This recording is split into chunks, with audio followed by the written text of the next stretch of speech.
this is an iHeart podcast. Guaranteed human. Brought to you by the reinvented 2012 Camry. It's ready. Are you?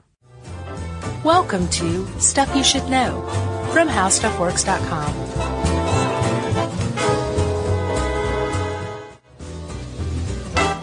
Hey, and welcome to the podcast. I'm Josh Clark. There's Charles W. Chuck Bryant that makes this stuff you should know. As if you didn't know. You know. You know. Yeah. We trust you. We work for a website called HowStuffWorks.com, and we are going to take an article at random from the site right now. Never seen it before, and we're just going to start talking about it. You ready, Chuck? Sure. Here, I'm spinning the wheel. And stop. Oh shoot! What is it? It almost landed on the Batmobile. Oh, what is it instead? I can't be bothered to look to the right. Crossbows.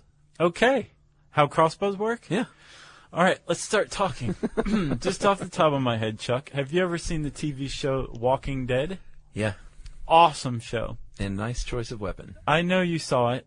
I just got into it. You mean I watched the first 6 episodes, the first season? Yeah. God, it's so good. Have you started season 2 yet? Not yet, so don't tell me anything, okay? I don't want to know if Nate Fisher dies. There's still zombies out there. Okay, good. Okay, that's one spoiler I'll give you. Good.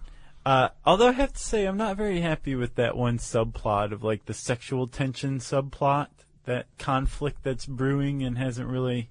Yeah, you know, that's the beeline. So, but overall, I think it's an awesome show. Agreed. And I think, like you said, Daryl Dixon's choice of weapon is pretty awesome. If not very practical, it's pretty awesome. And that is the crossbow. Yeah. Yeah, it is quiet because you don't want to alert the zombies. The geeks. But he has a finite amount of arrows or bolts that he has to go retrieve from the heads of zombies that he's just shot between the eyes after they fall. If I was him, I'd hit up a hardware store or a sporting goods store and get a bunch of those. Yeah, like in Red Dawn. Yeah. Load up. Yeah. Man, So every time I watch that show, I keep telling Emily, I'm like, they have everything they want. Like, it's like a struggle to get gas. There's cars everywhere. Yeah. And it hasn't been that long. It's not like 100 years after where everything has been raided. There's still stuff everywhere. Yeah, and there's very few people to raid. Yeah. It's fine. All right. Go get some arrows. They're reusable. In fact, it's shot in Atlanta. I'll tell him where you can pick some up. I'll send Norman Reedus an email. Where would you send them? Go over to Dick's Sporting Goods. Oh, okay. You got bolts like you go for the chains? 10 for $1. Not the mom and pop Army Navy stores? Yeah, I would go to one of those. Okay. Support small business. Exactly. Go to Bob's Bolt House. Indicator. I love Bob's in the Bolt District. So, Chuck, you've seen a crossbow before then. Yeah. I want to buy Obviously. one after this. Yeah. I kind of like one, too. I don't know that either of us should be trusted with one. No. Obviously, somebody took a bow and arrow, slapped it on top of a rifle, and said, I just made me a crossbow. That's what happened. And it's probably a very recent origin. The end. Good night. Not true, Josh. Liar. Archaeologists like Indiana Jones have found crossbows as far back as 2,500-year-old Chinese graves. Isn't that crazy? That is crazy. And they think that it may be as much as 4,000 years old, that technology in China. Yeah, 2000 BC, Yeah. perhaps. They appeared in the Mediterranean by the 4th century A.D. Roman military used them. Mm-hmm. It's written down in the text. I love this guy's name. Of Flavius Vegetius Vegetius. Renatus. Yeah. His family invented broccoli. They called him Flav, though. Right. You know they did. They were all over Europe during the Middle Ages. The crossbow was basically, like you said, rifle meets bow. Right, but this is long before anybody thought of a rifle. Well, yeah, that's true. But I mean, think about it. That's what you think it is. It's got like a trigger and there's a stock and all that stuff. But it predates the rifle by many thousands of years. Didn't Da Vinci draw one of these up too? Yeah. See. Oh, that was in there. Yeah, it's page 0 art, Chuck. Oh. There's a common among the Mediterranean and the Chinese crossbow were the bow, obviously. Sure. The stock, which is also called the tiller, and a groove in the stock or the tiller that the arrow or bolt flew down. Yeah. A trigger. Trigger. But the trigger mechanisms were different. Apparently, if you were in the Mediterranean, your trigger triggered the firing mechanism by twisted nut, right? Okay. If you were in China, it used some bolts and levers, a system of levers that fired or released the string and fired the bolt. And these firing mechanisms are different enough that archaeologists believe that they were independently conceived of in China and in the Mediterranean. That's pretty cool. Yeah. Another common device you see most often is a stirrup, and if you ever look at a crossbow, you'll notice that it has a little steel stirrup on the front of it where you can put your foot. There's no better word for it. I was trying to think of one, but it's a stirrup. So what you do is you put it on the ground and put your little foot in that stirrup so you can hold it down real tight, and you pull it back, pull the drawstring back with both hands, apparently equally on both sides. That's important. Yeah. Because you don't want it out of whack. And No, then, if it's off balance, the arrow's not going to fly straight. No. Or be zombie true. meat. And so you pull it back and you hook it on they're all different, but you hook it on a little peg device that will be released by pulling the trigger. Yep. And that's the basic fundamentals. So the crossbow doesn't just look cool. It has some But it does look very cool. It poses some actual advantages over the bow. And the bow's been around since before people even knew how to write or knew that there was such a thing as writing, because there wasn't yet. Right. And so what the crossbow does is it takes the bow and all of its disadvantages and says, well, here, let me add this and let me add that and let me change this a little bit. And all of a sudden, now any fat slob can shoot a bow and arrow. Yeah. If you got a bow, if you're a traditional bowman or an archer, is bowman even a word? I think it is now. All right. If you're a traditional archer, you are probably pretty strong, and you might be sort of tall, and you are pretty quick because it's a pretty quick process to draw up the bow, aim it, and shoot it. You've seen Lord of the Rings. I've seen Lord of the Rings. But the longer it takes you to aim, the more tired your little arms are gonna be, the less accurate you're gonna be. Yep. With a crossbow, you can cock that thing and you're done. Right. It just sits there cocked indefinitely until you pull the trigger. Yeah, I wouldn't walk around like that unless you're like a hunter, maybe. Or some jerk. Yeah, but don't do it in your backyard. So it takes that need for endurance. Yeah. In holding it, waiting for somebody to come around the bend, and then thwack. Yes, and like you said, it also introduced a whole new subpar breed of warrior, because if you were a great archer, that means, like I said, you're probably strong, probably a little bit taller for the age, because people were shorter back then. Yep. Longbow was stronger, shot straighter and further, so you wanted to use a longbow. Yep. But if you got a crossbow, if you can pull that thing back, that's all you need to do.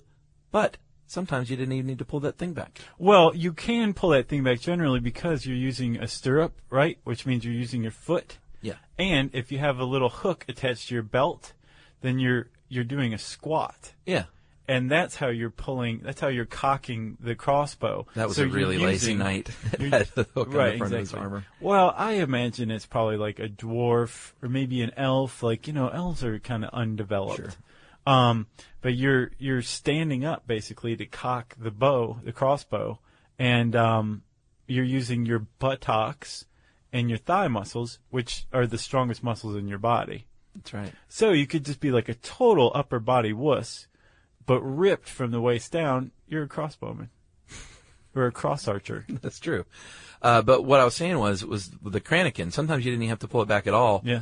Because in 14th century Europe, they began making this device called a Kranikin that you could put on your crossbow, had a little toothed wheel and a crank, and it would basically pull the string back for you. Yeah, you're just cranking it like you're opening your grandmother's windows at her house. Yeah. Like the little crank thing.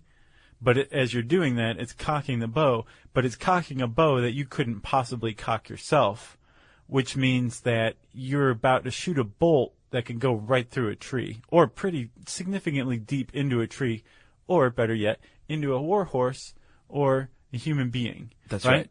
The problem is it takes forever to crank the Kranikin. And in some cases, some models, you had to crank the Kranikin, get it cocked, and then remove the Kranikin, put the bolt in, and then shoot. So it was very powerful, Yeah. but it was very slow, which is one disadvantage of Yeah. a crossbow. I wouldn't have wanted one back in the day. No. But if you were in China and you wanted to get some shots off pretty quick, they had a crossbow for you.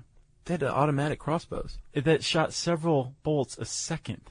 That's crazy. It had a magazine that would just feed bolts into the crossbow, which would cock through levers. The moment it was cocked, it would shoot the bolt, and then another bolt would come down, and the moment it was cocked, another bolt, it would shoot it, and so on. And so if you were going really fast, you could just rain bolts down on somebody. The problem is it was fast, but it wasn't very accurate, and it wasn't very deadly.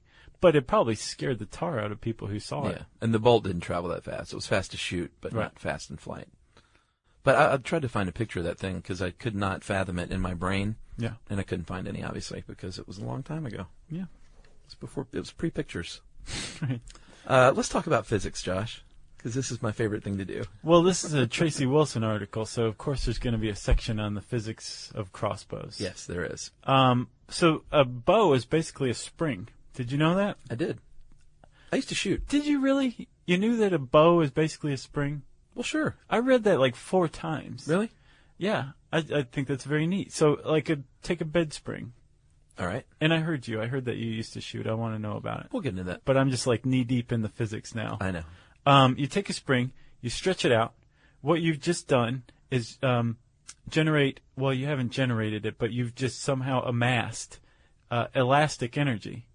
Potential energy. Potential energy through the elasticity of the spring. Yes. Okay? As you're holding it, all of that energy is potential. It's like, just let me go and I'll do some crazy I stuff. have so much potential. The moment you let go, the potential energy becomes kinetic energy. I believe we talked a lot about this in roller coasters. Yeah. The same thing with the bow. When you pull a string that's connected to either end of the bow, you're pulling the bow back. You're changing its shape, just like a spring being stretched out. But in this case, the bow is just being brought together. Yeah, the limbs. And then when you let go, the bow springs back to its original shape, drawing suddenly the string highly taut. You have an arrow attached to that string, and it sends that arrow shooting forward at incredible speeds. The physics of a bow also apply to the physics of a crossbow. Yeah, and if you never thought about it, it is interesting because it's not a little toy string that's elastic. The string stays the same length, you know. Right. You're pulling the limbs together. Yeah. And then when you let go, the limbs go away from you very suddenly. The amount of energy a bow can hold, Josh, you can figure that out, actually. Its draw weight is the amount of force required to draw it back, and its draw length is the distance between the bowstring's position at rest and when drawn. And the total amount of energy that a bow can hold is approximately equal to the draw weight times draw length divided by 2. Yeah. And then usually that's expressed in Joules? foot-pounds or joules. Oh, is it joules? Yeah. Oh, I was kidding around. No, that's the bow's energy. You can also impress a crossbowman by talking about the arrow's velocity, which is measured in feet or meters per second. That's right. And a lot of things can affect this, obviously. If you have a long bow, it's going to be more powerful than a short bow because it just makes sense. So the size affects it. The shape affects it. A recurve bow, which is one of the ones I had growing up, is it doesn't just come back in a U. It comes back in a U, then flares back out Away from in the other archer. direction. Yeah. Yeah. And At the top and bottom. Right. And what this does is it shortens the bracing height, which is the distance between the string and the bow when it's at rest, which means that since that's shorter, when you pull the string back and release it, it has a longer distance to travel before it comes to a stop, which means it gives that arrow or bolt a little extra push. That's right. And also, the recurved bow makes the bow even springier. Springier. Adds a little spring to its step. Composition is another thing, Josh. Yeah. Density and tensile strength determine how much energy it holds. And obviously, back in the day, they made them from things like Y-E-W, very strong and very elastic. Not you. Not you, but you. Modern bows a lot of times are composite bows, which means When they need it to be rigid, they'll make it out of one material. When they need it to be flexible, they'll make it out of something else. Right. And then they put it all together. To make a killing machine. Exactly. To make a zombie killing machine. And then there are compound bows, which I had one of those too. A compound bow uses pulleys, little wheels and pulleys, to make it easier to pull back and hold once you get it there. Yeah. And that's called the let-off. Once it reaches a certain point. Have you ever shot a compound bow? I have, and that sensation of pulling, and then all of a sudden there's no resistance, and Yeah. you're like, this Very cool. bow is cocked. It's a very cool feeling. Like yeah. I could hold this all day. Yeah. Not all day. But it is very cool, and I had one of those, and I had a regular little recurve. All right, Spill. No, my dad, he gets into phases. He got into a bow and arrow phase? He got into an archery phase and built a thing on our property, and, as my dad does, he went out and bought like a $700 compound bow. Is that right? Yeah. Yeah. But he bought me like little miniature versions of everything he got, and he was a principal at my school, like I've mentioned, so he had like, all of a sudden there was an archery program at school, and it was fun, man. I shot a lot of arrows growing up. Did you hunt anything? No, not a hunter. Did I you hunted have, targets. Did you have a crossbow? No, never even shot a crossbow, but I had a little compound and a little recurve. That's very cool. But after this article, I'm dying to shoot a crossbow. Yeah, I don't know anybody who has one. I bet you do. Is there like a whole group of people that have They don't talk about it crossbows? much. Yeah, and I'm not familiar. I bet Matt Frederick has a crossbow. Matt, do you have a crossbow? No, he doesn't have a crossbow. Um, He has a laser gun, though, a functioning laser gun. right. That will just disintegrate you. Let's talk safety, Chuck. In this article, Tracy turns into Tommy Lee Jones in No Country for Old Men when she says, "Do not point one at anything you do not plan to shoot." Yeah, I don't like that rule. I think it should be that and. Don't point it at anyone, period. Oh, okay. I was going to say, it doesn't account for just goofing around. Yeah. That's what they say with every gun is don't point it at someone unless you plan to shoot them. But my rule of thumb is don't point it at anyone. Right. Because a crossbow, I looked it up to see if it was a good home security feature. I wouldn't. It's not.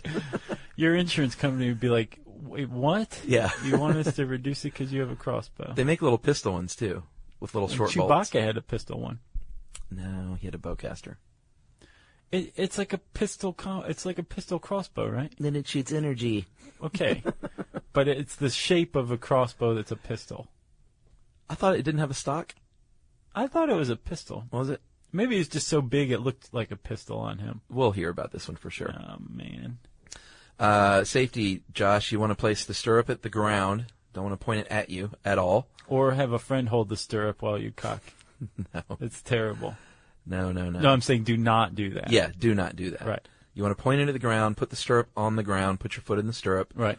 You want to brace it very firmly. Yep. Make sure your foot's all the way in there because this is a lot of energy, potential energy you're building up here. Yeah.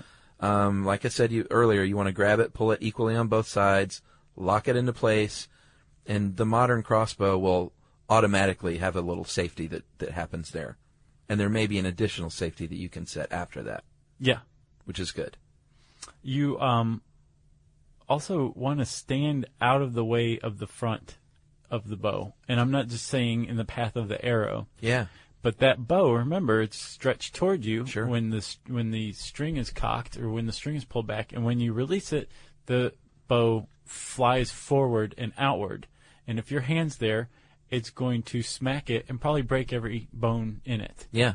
And also, if you're hunting or you're shooting a target from behind a tree, you don't want the crossbow's bow to smack into the tree, or else it's probably going to break the bow. That's right. And it's pricey. And never dry fire. Yeah, I knew that just from common sense. Most types of things that you shoot, you shouldn't dry fire. Yep. But that means shooting it without a bolt. But it's made to shoot a bolt. It's configured to shoot the weight of a bolt. So when you shoot it dry, yep, that weight's not there. So you could potentially break your bolt. And Tracy points out that dry firing voids nearly all manufacturers' warranties. Yep. So don't dry fire. And Anything else? again, never go for the extended warranty. And if you haven't listened to the extended warranty podcast yet, you should go back and listen to it. It's pretty good. Really? Yeah. Man, I didn't know they were good back then. Yeah, they're good. All right. Yeah, because we just took this completely boring topic and really went to town on it. It was a good one, Chuck. My last piece of safety advice is get a bolt that is rated for your crossbow. Well, yeah. Because you don't want to, you can't just put any size and weight in there. It's figured very specifically. Exactly. You can't just say, man, look at that big bolt. Let me put that thing in here. Yeah. So when the zombie apocalypse comes, you better know what your crossbow is rated for. That's right. And don't drive on the Autobahn in tires that are rated for a lower speed than what your car can drive. Things you should know. If you want to know more about the Autobahn, I just changed the name of our show, by the way. you did. If you want, do you want to tell them the real name? Stuff you should know. Okay. If you want to know more about the Autobahn, extended warranties, and crossbows, you can type any one of those three, or all three together, and see what comes up in the handy search bar at howstuffworks.com. And that means now, friends, it's time for listener mail. Josh, this is another soldier shout-out. We're suckers for those. And the one Norman Torres the other day we mentioned, I forgot to mention, that's the dude that I sent the jump drive to. Oh, okay. With every single one of our podcasts on it. Man, that must have been a huge jump drive. It was about as big as my pinky. And you know why I did it? Because he asked. You are going to be doing that a lot more often now, I have a feeling. No, you have to prove that you're saving lives in Afghanistan in order to get that. So this is from another dude. This is from Sergeant Gabriel Eberhardt. Okay. Greetings from Iraq. I'm writing you today from the center of civilization, a.k.a. the Fertile Crescent, Iraq. Mesopotamia. I am a combat engineer in the U.S. Army on my second combat tour. I've had the opportunity to have wireless internet and have been downloading many of your podcasts, and I listen each evening.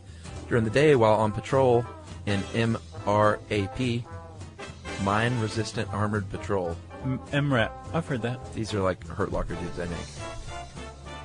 I'm not positive.